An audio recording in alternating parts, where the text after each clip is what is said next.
ये मेरे पिताजी जो हैं वो टीचर थे और वो 96 में एक्सपायर हो गए थे। उस टाइम मैं सिर्फ और सिर्फ 8 साल का था। मुझे एसडीएम का पद अलॉट हुआ है जिसमें मेरी 30वीं रैंक आई थी पूरे प्रदेश में।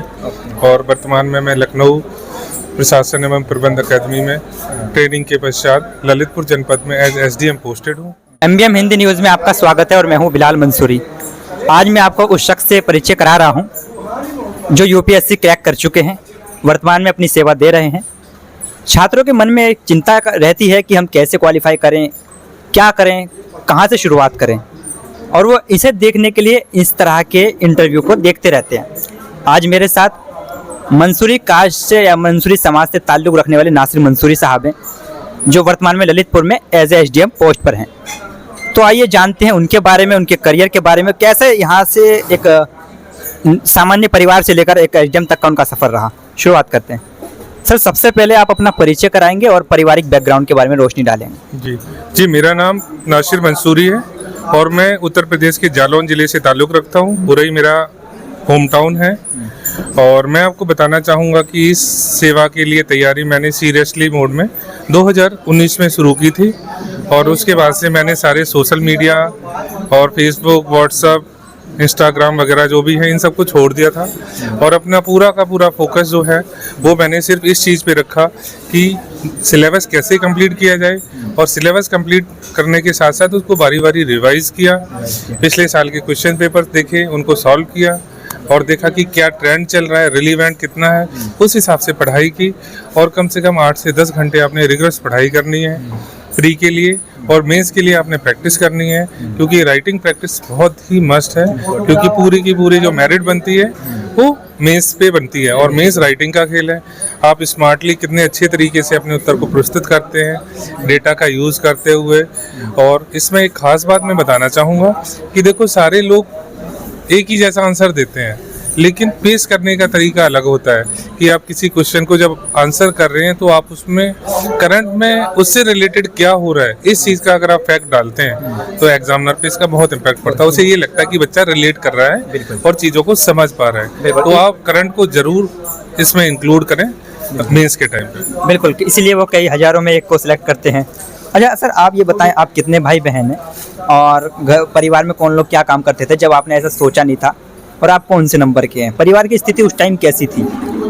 जी, मेरे पिताजी जो हैं वो टीचर थे और वो 96 में एक्सपायर हो गए थे। उस टाइम मैं सिर्फ और सिर्फ 8 साल का था। मेरे पिताजी का सपना था कि मेरा बेटा कुछ अच्छा बने, तो वो सपना मेरा मन में हमेशा लेके रखा। और हमारे 4 भाई हैं। जो सबसे बड़े वाले भाई हैं शान मोहम्मद, वो सीआरपीएफ में एएसआई के तौर पे हैदराबाद में सेवा दे रहे हैं। और जो दूसरे नंबर के भाई हैं वो अपने राज्य सरकार में माध्यमिक शिक्षा परिषद में टीचर हैं वर्तमान में। और जो तीसरे नंबर के मेरे ब्रदर हैं मोहम्मद साकिर, वो वर्तमान में दिल्ली मेट्रो में कार्यरत हैं। और चौथा मैं हूँ। मेरी जो जर्नी है वो इस सब में मेरे भाइयों का बहुत योगदान रहा क्योंकि मेरे पापा 96 में जब एक्सपायर हुए थे उस टाइम मैं छोटा था। तो मेरी मम्मा और मेरे भाइयों ने मेरी पढ़ाई का पूरा जिम्मा उठाया। मेरे को जो भी अच्छी एजुकेशन दिलाई जा सकती थी उन्होंने हमेशा कोशिश की। हालांकि मैं पढ़ा सरकारी स्कूल से हूँ, लेकिन उन्होंने मेरी जो भी फाइनेंशियल एड हो सकती थी उसमें पूरा सहयोग किया। और फिर मैं 2005 से 2015 तक वायुसेना में रहा एक सैनिक के तौर पे। वहाँ से वीआरएस लेके फिर मैंने बैंक में भी सेवाएं दी हैं और लगभग 6 साल तक बैंक में मैनेजर के पद पर काम किया है। और इस सब के बीच में 2014 में मेरी शादी हो गई थी और मेरी जो पत्नी है वो श्रीमती नसरीन, उन्होंने मेरा बहुत सपोर्ट किया है क्योंकि इस सब में कहीं ना कहीं आपकी पत्नी को बहुत सफ़र करना पड़ता है। आपका जो पर्सनल स्पेस होता है वो ख़त्म हो जाता है पढ़ाई के दौरान, क्योंकि मैं जॉब में भी था और पढ़ाई भी कर रहा था। तो इस सब में उन्होंने मुझे बहुत हौसला भी दिया, मेरा हमेशा सहयोग किया। और मेरी माताजी ने, मतलब मेरी वालिदा ने और मेरे भाइयों ने और मेरे घर के सारे सदस्यों ने हमेशा मुझे इनकरेज किया इस चीज़ के लिए कि आप करो, एक ना एक दिन आप मुकाम ज़रूर पा जाएंगे।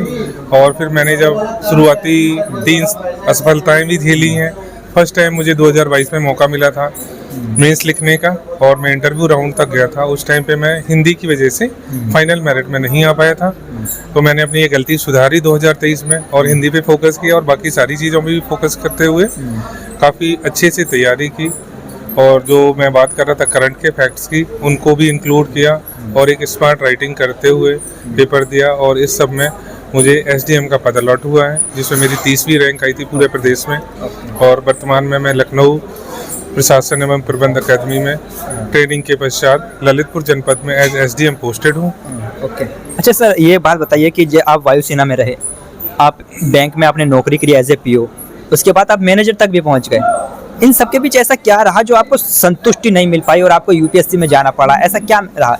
कौन सी चीज़ आपको झकझोरती रही?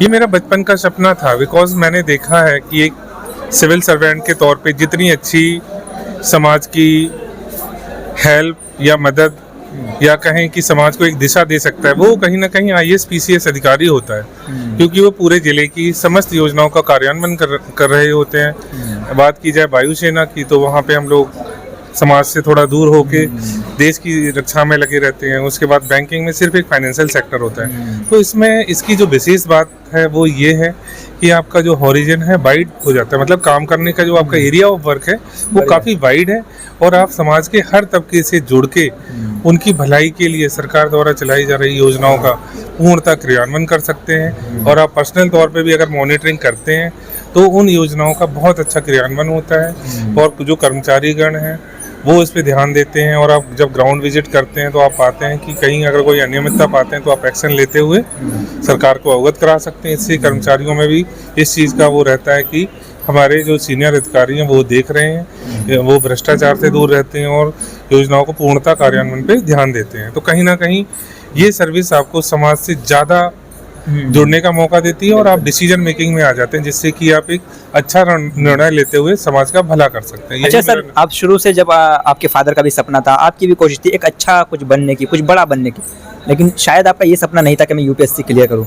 ये आपका जो है सपना है या जो इसमें आपकी मेहनत है वो 2019 से शुरू हुई है। तो आपने मात्र ऐसा क्या क्या थी 2 साल में आपने इंटरव्यू तक भी पहुँच गए, जो कि बहुत लोग नहीं पहुँच पाते, प्रीलिम्स तक क्लियर नहीं कर पाते। तो एक तो ये बताएं कि आप 2019 में आपको किससे प्रेरणा मिली, किसने आपको कहा कि आपको यूपीएससी जाना चाहिए, और 2 साल में आपने ऐसी किस तरह से मेहनत की या किन लोगों का सपोर्ट रहा कि आपने एकदम क्रैक कर लिया, या कौन से सब्जेक्ट पे आपकी मजबूती है जिसकी वजह से आप मानते हैं कि ये अचीवमेंट रहा मेरा इंटरव्यू तक पहुंचाने में? जी, जो मेरा मुख्य सफ़र मैंने आपको बताया कि मैंने 2019 में जो तैयारी शुरू की, ये सिर्फ एक मतलब मोमेंटरली डिसीजन था। इससे पहले सपना तो हमेशा से ही रहा था इस चीज़ का कि मेरे को सिविल सर्विस में जाना है। और उस टाइम पे मेरे को मोमेंटम मिला था मेरे एक मित्र से, जो कि मेरे साथ वायुसेना में थे, और उनका चयन यूपीएससी के माध्यम से हुआ था। फिर मैंने उनसे बात की, जैसे आज मैं बात कर रहा हूँ, मैंने भी कभी उनसे बात की थी क्या किया जा सकता है। तब उन्होंने मुझे एक बात बताई कि नासिर देखो, मेहनत करनी पड़ेगी आपको। जो ब्लैंक सीट्स होती है ना पेपर के मेंस के लिए, वो आपको भर देनी है। जितनी कोशिश करो, जितना ज़्यादा रद्दी बना दोगे ना पेपर लिख लिख के, वो चीज़ें आपको क्लियर होंगी। और मैंने उनकी इस बात पे पूरा अमल भी किया। इसके लिए मैंने 8 से 10 घंटे की स्टडी की, और ये मेरा जो 8 से 10 घंटे की स्टडी थी वो कंटिन्यूस स्टडी नहीं होती थी, बिकॉज मैं जॉब में रहते हुए कंटिन्यूस नहीं पढ़ सकता। बट मेरा इंपॉर्टेंट ये था कि मैं 2 से 3 घंटे का एक ब्लॉग बनाता था। उतनी देर में मैं पढ़ता था, और उसके बाद उस चीज़ को रिवाइज भी करता था। और इस समय जो आपने मेरे को बात बताई कि क्या ऐसा रहा, तो मैं कहना चाहूँगा कि मेरी जो पकड़ थी लगभग बाकी सब्जेक्टों पे अच्छी थी। सिर्फ एक जो सब्जेक्ट जिसने मेरे को तंग किया वो हिंदी थी, और 2022 में मुझे उसका खामियाजा भुगतना पड़ा कि उसमें मेरे मार्क्स कम होने के कारण मेरा सिलेक्शन नहीं हुआ था। दूसरी बार में सिलेक्शन हो गया, लेकिन मुझे दूसरी बारी में उम्मीद के अनुरूप बहुत अच्छी रैंक भी मिली और सफलता मिली। इस सब में मतलब मैं एक मूल मंत्र यही है कि आपको मेहनत करनी पड़ेगी, लिखना पड़ेगा, पढ़ना पड़ेगा। आप जितनी ज़्यादा रिवाइज एंड रिवाइज। अच्छा, एक सवाल कि ये होता है, कुछ सब्जेक्ट ऐसे भी होते हैं जो बहुत बोरिंग लगते हैं, सर से ऊपर जाते हैं, बट यूपीएससी वालों को पढ़ने पड़ते हैं। तो आपके कोई सब्जेक्ट रहे जो आपको बिल्कुल समझ में नहीं आता था, मन नहीं करता था यार, लेकिन मजबूरी में पढ़ना पड़ रहा है? ऐसा सब्जेक्ट अगर मैं कहूँ तो लगभग कोई नहीं रहा, सिर्फ सवाए इतिहास के, जिसको हम देखते हैं कि इतिहास में इतना सारा कुछ है कि भाई इतिहास एक तरफ से शुरू करो दूसरी तरफ ख़त्म ही नहीं होता है, हम बारी बारी उसी को पढ़ते रहते हैं। वो थोड़ा सा बोरियत भरा रहता था। बाकी मेरे फेवरेट जो सब्जेक्ट थे वो मेरा पॉलिटी था, और जो बाकी साइंस बैकग्राउंड से मैं हूँ तो साइंस वाले मेरे सब्जेक्ट फेवरेट थे।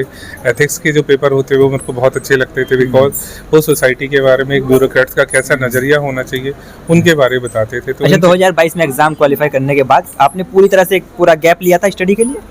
नहीं, मैंने कोई गैप नहीं लिया बीच में। मतलब सारी जॉब छोड़ दी थी और नहीं focus कर दिया था नहीं नहीं, मैंने ऐसा कुछ भी नहीं किया था। मेरी स्टडी भी चलती रही, साथ में मैंने जॉब भी की है। बट इन सब के बीच में बैलेंस करना थोड़ा सा मुश्किल रहता है। मेरे साथ भी मुश्किलात आई, लेकिन उन मुश्किलों से डर के आपने रुकना नहीं है, आपने मेहनत करनी है और बैलेंस करना, क्योंकि लाइफ बैलेंस यही है कि आप अपने काम को करते हुए भी कोई जो आपका लक्ष्य है उसको कैसे हासिल कर सकते हो। बिकॉज देखो, आपकी पोजीशन ऐसी होगी, समटाइम्स सर्कमस्टांसेस आपके फेवर में नहीं होंगे, लेकिन आपके सामने लक्ष्य जरूर होगा। आप लक्ष्य को लेके चलते रहिए कि लक्ष्य कितना दूर है, आप कमियां देखिए अपनी, और इन कमियों पे आपको फोकस करना चाहिए। और मेरी एक और सलाह रहेगी कि इस कमी को दूर करने का आपका सबसे अच्छा माध्यम हो सकता है ग्रुप डिस्कशन। आप कोई ऐसा ग्रुप पकड़िए जहाँ पे आप अपने जैसे ही लोगों से मिलके डिस्कस करें, और उससे आपका ज्ञानवर्धन ज़्यादा होता है। अच्छा, चूंकि आम स्टूडेंट्स का मैं सवाल पूछ रहा हूँ, तो पढ़ाई करते करते या इस तैयारी को करने के दौरान क्या आपके मन में डिमोटिवेशन आया, पता नहीं होगा या नहीं होगा, या कभी कभी परिवार की झुंझलाहट में या किसी समस्या के कारण कि यार छोड़ दो पढ़ाई बीच में, कभी इस तरह का मूड बना? क्योंकि एक आम स्टूडेंट्स का सवाल पूछ रहा हूँ। ये जो ख्याल है आमतौर पे नहीं आता है, लेकिन जब रिजल्ट आता है और मेरिट में आपका नाम नहीं होता है, तब बहुत दुख होता है और ऐसा लगता है क्या अब छोड़ देना चाहिए, हो सकता मेरी किस्मत में नहीं है, ऐसा भी सोचने में आता है। क्योंकि आप अचानक से हीरो से जीरो बन जाते हैं जब आपका लिस्ट में नाम नहीं होता है और आपको सारी तैयारियां शुरू से करनी पड़ती है। ऐसा ख्याल मेरे मन में 2022 में आया था, जब मैं सोच रहा था, एक्सपेक्ट कर रहा था कि मैं इस बारी तो मैं निकल जाऊंगा पक्का। तैयारी बहुत अच्छी थी, बिकॉज उसी साल मैंने यूपीएससी भी लिखा था और यूपीपीसीएस भी लिखा था। बट जैसे ही रिजल्ट आया, हाथ खाली थे, तो लगा था अब छोड़ हाँ, तो अब ये लगा था कि पता नहीं अब छोड़ देना चाहिए। लेकिन उसी टाइम आपको एक चीज़ मेरे को याद आती है कि जो असफलता है ना, उससे हमें डरना नहीं चाहिए। असफलता को एनालाइज करना चाहिए कि क्या कमी रह गई है जिसकी वजह से नहीं हुआ है। तो उसको मैंने एनालाइज किया और वो जो कमियां थी उन पे वर्क किया, और आपकी कमियों को अपनी स्ट्रेंथ बना लो आप, तो आप जरूर कामयाब हो जाओगे। ठीक है, आखिरी सवाल मेरा भी एक, चूंकि परिवार से जुड़ा है। आप जब तैयारी कर रहे थे उस वक्त तैयारी से पहले आपकी शादी हो चुकी थी, और लड़कियों के और लड़कों के मन में अक्सर ये होता है कि अगर हमारी शादी हो गई तो फिर हम घर गृहस्थी में गिर जाएंगे, फिर हम कामयाब नहीं होंगे, सपने टूट जाएंगे। तो आप उनको क्या मैसेज देना चाहते हैं जो ये समझते हैं कि शादी हो गई तो सपने टूट जाएंगे, घर गृहस्थी में गिर जाएंगे? क्या ऐसा है? इसको किस तरह से मैनेज करना चाहिए? इस सवाल का उत्तर आप खुद ही दे सकते हैं। मैं आपके सामने बैठा हूँ कि शादी आपकी करियर में कोई रोड़ा नहीं बन सकती है, बशर्ते कि आप अपने लाइफ पार्टनर को इस चीज़ के लिए समझा सकें कि आप जो कर रहे हैं उससे आप अपना पर्सनल तौर पे भी बहुत अच्छा करने वाले होते हैं और समाज के लिए बहुत अच्छा कर सकते हैं। और आप अपनी इच्छा शक्ति जो इसको मजबूत रखिए, अपने घर वालों को, अपनी वाइफ को ये चीज़ समझा दो कि हमें जो हासिल करना है, जो मेरा सपना है, लक्ष्य है जीवन का, वो मुझे हासिल करना है, और उसके लिए आपका सहयोग चाहिए। आप हमारे रोड़ा नहीं बनेंगे। लाइफ में ऑब्स्ट्रक्शन क्रिएट करने की बजाय सपोर्ट, कोऑपरेटिव जो बोलते हैं ना, फेडरलिज्म, इस टाइप की चीज़ें, कोऑपरेशन जब आता है तो आपके पार्टनर ही आपको सपोर्ट करते हैं, वो आपको मोटिवेट करते हैं, आपके माता पिता, आपके भाई बहन मोटिवेट करते हैं, तो आप आगे बढ़ जाते हैं। क्योंकि असफलताओं भी आएंगी, कई बार आपके गांव समाज के लोग आपको बोलेंगे इतने टाइम से मेहनत कर रहा हुआ नहीं, छोड़ दो। लेकिन आपके घर वालों का साथ होना बहुत ज़रूरी है, और आप अपना हौसला, और आपका साथ घर वाले तब देंगे जबकि आप अडिग रहेंगे कि हाँ मैं करना है, मैं इसी के लिए आया हूँ, मुझे और कुछ नहीं चाहिए। और बस ये सपना आप जब तक वो नहीं छोड़ेंगे, जब तक कि कामयाब नहीं, क्योंकि वो उन्होंने, किसी महापुरुष ने कहा कि सपना वो नहीं होता है जो हम बंद आँखों से देखते हैं। हाँ, सपना वो होता है जो आपकी, हाँ बस वही सपना आपने पालना है और आपको कामयाब। तो बहुत बहुत शुक्रिया। ये थे हमारे साथ नासिर मंसूरी साहब, और उम्मीद है कि आपको हमारे सवाल और उनके जवाबों से एक प्रेरणा जरूर मिलेगी। कैमरे पर हमारा साथ दे रहे थे आज़ाद मंसूरी, मैं बिलाल मंसूरी, धन्यवाद।